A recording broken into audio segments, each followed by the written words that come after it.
do jovem. Por que eu chamo de má formação? Porque, primeiro, não existe casamento perfeito. O dia que você me encontrar um casal que seja perfeito, só pode ser um casal de anjos. E como a Bíblia diz que no céu não existe sexo, então esses anjos aí, eles apareceram de maneira errada na história, porque humanamente não existe casamento perfeito.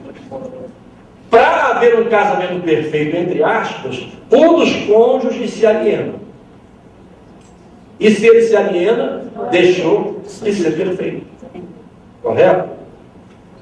Talvez nos casamentos antigos o que havia era a alienação de um dos cônjuges. É verdade? Agora, hoje não.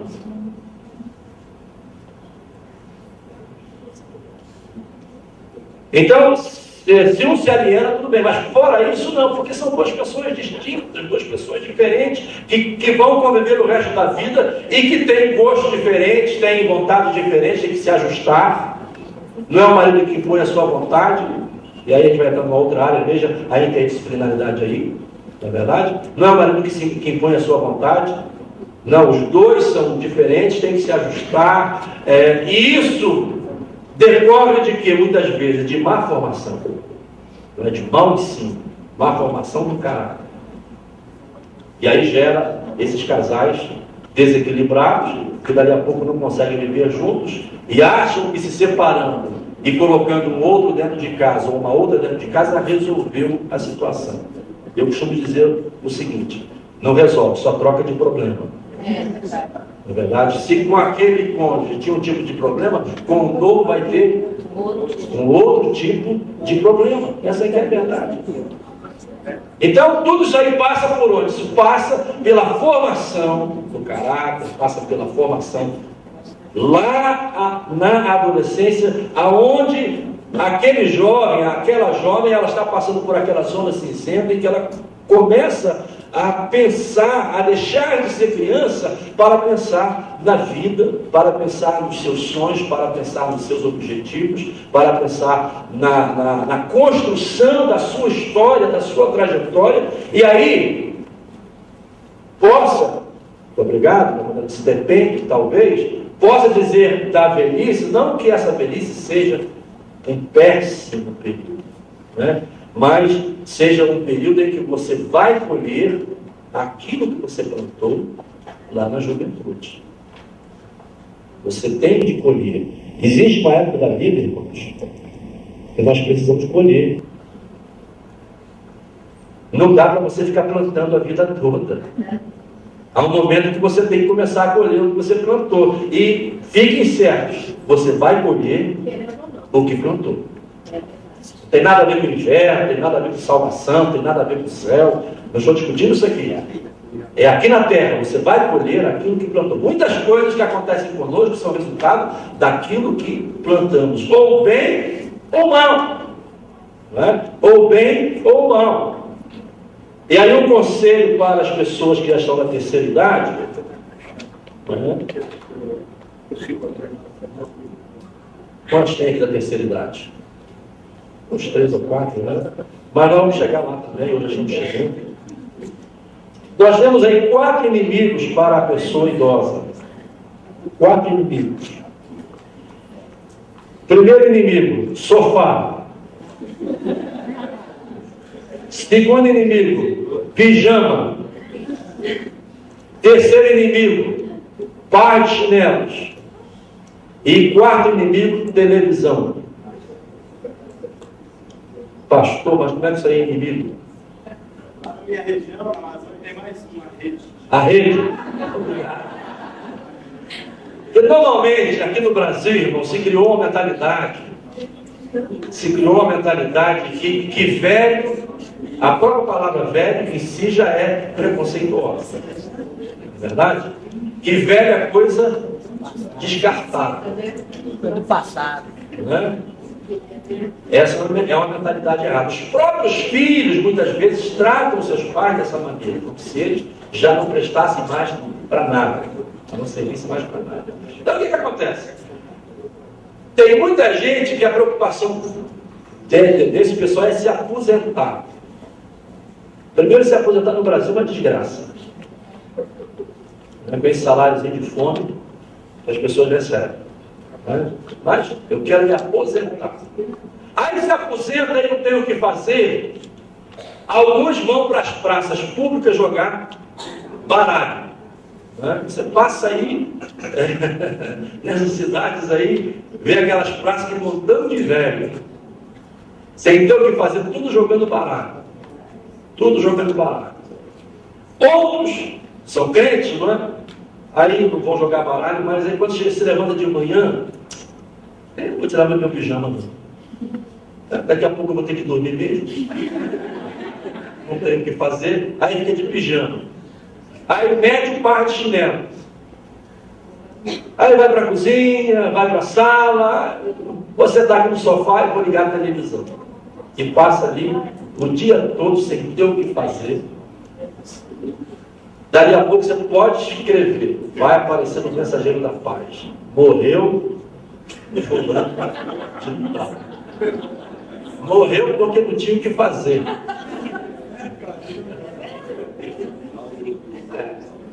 Nós temos que mudar. Essa mentalidade tem que começar desde adolescente, não é? Eu não estou querendo dizer que a pessoa idosa tem que fazer o que a adolescente faz. Que a pessoa idosa tem que fazer o que o jovem faz. Que a pessoa idosa tem que fazer o que a pessoa dos seus 30, 40 anos faz. Mas na vida, na terceira idade, você tem o que fazer. Você tem que ocupar o seu tempo. Você não pode ser uma pessoa ociosa. E para isso, a sociedade americana ela é mais cuidadosa. Você chega lá na América, por exemplo, a própria sociedade impõe isso. Você encontra pessoas com 70, 80, 85 anos dirigindo carro. Tirou a carteira com 64? Parabéns, irmão. Parabéns. Pastor Pereirinha lá da Flórida, ele tem 93 anos. Ele vem para a igreja dirigindo o carro e vai para casa dirigindo o seu carro. Igual, direitinho. Eu não estou dizendo que você tem que fazer isso tudo, mas a ociosidade é o caminho mais rápido para você chegar cedo ao cemitério. É o caminho mais rápido para você chegar cedo ao cemitério. Então, irmãos, vamos voltar lá aos adolescentes. Esse é o segmento, essa faixa etária, eu diria, irmãos, com toda sinceridade, mais importante. Não que as outras não sejam, não que as crianças não sejam. As crianças, você tem um controle sobre elas. Não é verdade? Se você educa desde cedo, se você é aquele pai zeloso, se você ouviu ontem o pastor Zé Wellington falar que tem todos os filhos na igreja. Eu louvo a Deus porque também tem todos os meus filhos na igreja. Convertidos, dedicados, trabalhando, não é verdade? Então, isso depende da educação que vem. Desde quando? Quando se começa a educar uma criança? No berço? No ventre. Desde o momento em que a criança está sendo gestada. Ao invés de você cantar aquelas cantigas, como é que é? Tem tantas, né? Aquelas cantigas que realçam aquelas figuras mitológicas, do bicho papão, e não sei o quê, da cuca que vai pegar, e etc. Comece já desde cedo a cantar, né, para o seu bebê que está ouvindo, porque você pergunta, mas será que existe interação com o que você faz no mundo externo, com o bebê que está sendo gestado? Não existe. Ele reage. Quando eu estava grávida, eu cantava aquele que fala glória, glória, aleluia, né? O meu menino, quando ele estava com 7, 8 dias de nascido, estava deitado assim, eu comecei a cantar e ele ligou e ficou me olhando. Claro. Existe uma reação, não é uma reação. Um dos grandes médicos dos Estados Unidos que se converteu, e antes ele era um dos papas do aborto na América, ele se converteu porque ele fez um filme de um aborto. E ele, com esse filme, percebeu a reação do feto no momento em que o feto estava sendo abortado. Ele percebeu uma reação defensiva, de pavor, de pânico no feto, através daquele filme, e aí ele mudou todas as suas concepções e veio se converter ao cristianismo. Por quê? Porque uma criança, um bebê, lá no feto, lá no ventre materno, ele reage como um externo. Então aquilo que você faz, os traumas que você sofre como mãe, de repente, tem influência no tipo de vida que aquele bebê vai ter no futuro. Né? Aquele bebê vai ter no futuro. Então a educação começa desde cedo. Mas como eu disse, a criança você controla até certo ponto. Mas o adolescente, qual foi a figura que o pastor Davi usou agora há pouco para o adolescente? Da manteiga, né? Da goteira, mas aquela outra da pipa. Você tem que soltar. Você segura a linha aqui, mas você não pode ficar com a pipa debaixo do braço. Você tem que soltar porque é uma necessidade que ele tem para conhecer o mundo que ele vive. Né? Vamos dar com a linha, claro, mas vamos dar um exemplo dos grandes problemas da sociedade de hoje em relação a esse tipo de jovem. Hoje nós temos os chamados condomínios fechados. Né? Tem condomínios, por exemplo, o Alphaville em São Paulo, que dentro do condomínio tem supermercado, tem farmácia, tem quadra de esportes, tem tudo lá. O adolescente não precisa sair. Então lá dentro, ele vive dentro de uma ilha de segurança. Mas quando ele sai fora do condomínio, o que é que ele vai enfrentar lá fora? Vai enfrentar o perigo, a insegurança, vai enfrentar um mundo hostil, para o qual esse adolescente não está preparado, porque ele viveu dentro de uma ilha da fantasia, que não corresponde à realidade do mundo em que ele vive. Mas é dessa maneira que os pais estão tentando educar os seus filhos, principalmente os pais mais poderosos, né, imagina, tentando fazer uma cerca em volta dos filhos, como se eles não fossem enfrentar a realidade lá fora. E não é assim, eles vão enfrentar e vão enfrentar como? Vão enfrentar despreparados. É sem saber como lidar com essa realidade lá fora do mundo. Diferente daquele mundo em que ele viveu cercado, como esse tipo de condomínio, não é? Então, o que acontece? Outro exemplo aí também, interessante. Tem pais que pegam seus filhos, não deixam seus filhos andarem descalços. Né? Não pode andar descalço não, porque para não pegar vírus, bactérias, não sei o quê. Não deixa pegar uma chuva. É aquela super proteção. E você sabe que criança que cresceu na roça com os pés descalços tem muito mais anticorpos, o seu sistema imunológico é muito mais forte do que aquelas que foram super protegidas. Então, vamos voltar à figura da Bíblia. Você tem que soltar, agora tem que ter, não é? Aquela ligação, a hora de puxar, a hora de descer, para não deixar, porque quando a Bíblia está no ar, o que é que costuma acontecer lá em cima? Oi? Né? Vem outro com o cerol, ou a chuva. Então você não pode perder a ligação, você não pode perder o contato, mas tem que soltar, porque tem que aprender a viver, tem que aprender a viver, e só aprende a viver. A minha filha com 21 anos, ela dirige muito bem, né? Dirige muito bem, dirige lá em Teresópolis, lá nos Estados Unidos onde ela mora, ela dirige bem, anda para lá e para cá, né? Só que aqui no Brasil, eu nunca deixei ela dirigir no Rio de Janeiro, né? No Rio de Janeiro, essa super proteção de pai, né? Nunca deixei. Vim de Teresópolis para o Rio, por quê? Porque o trânsito do Rio é perigoso, não é? Se você não conhece bem, você corre o risco de repente entrar numa favela e passar por um perigo muito grande, não sair mais, aquela coisa toda. Então, todas essas coisas passam na mente de um pai. E aí ontem eu vinha para o Rio, para vir para Brasília, de carro, e eu disse para ela, e ela veio comigo, porque ela já terminando de gravar um CD, eu precisei deixar na masterização e ela tinha que cuidar disso para mim. E eu disse: eu vou deixar o carro no aeroporto e você vai fazer isso de táxi. Você fala: mas que eu sei dirigir, eu conheço o Rio. E eu vim pensando, né? Eu não posso fazer isso, eu tenho que confiar e acreditar e soltar. Então, quando chegar lá no aeroporto, está aqui o documento, está aqui a chave, segue seu caminho. Mas já fui para dentro do aeroporto preocupado. Aí, dali a 10 minutos, ela me toca pelo rádio. Eu falei: pronto. Aí, quando ela me tocou, mas já cheguei. Já chegou? Mas tão rápido. Se você não soltar, o que acontece? Você vai criar uma criança, um adolescente, sem capacidade de viver a vida, de enfrentar a vida, de ter maturidade para enfrentar as situações, porque um dia seu pai te soltou, tua mãe te soltou, e por isso vocês são maduros. Agora, muitos homens imaturos,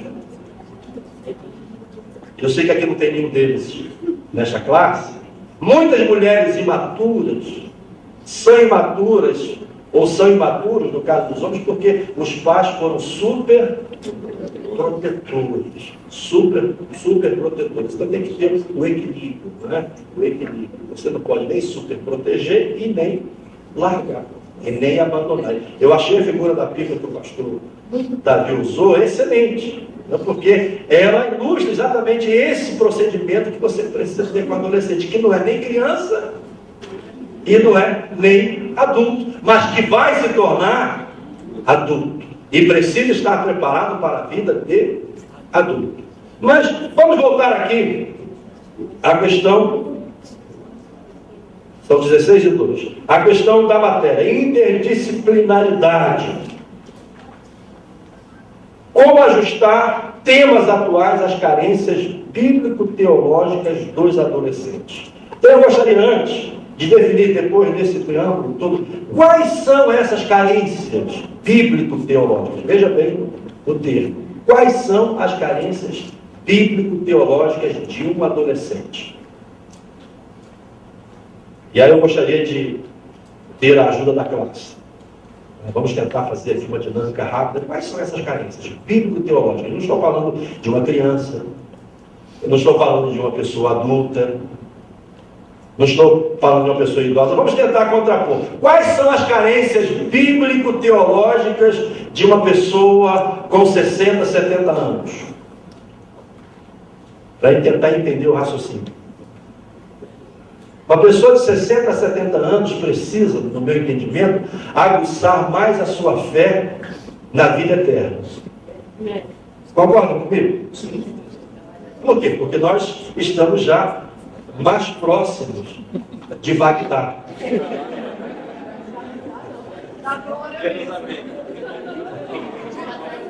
Então esse período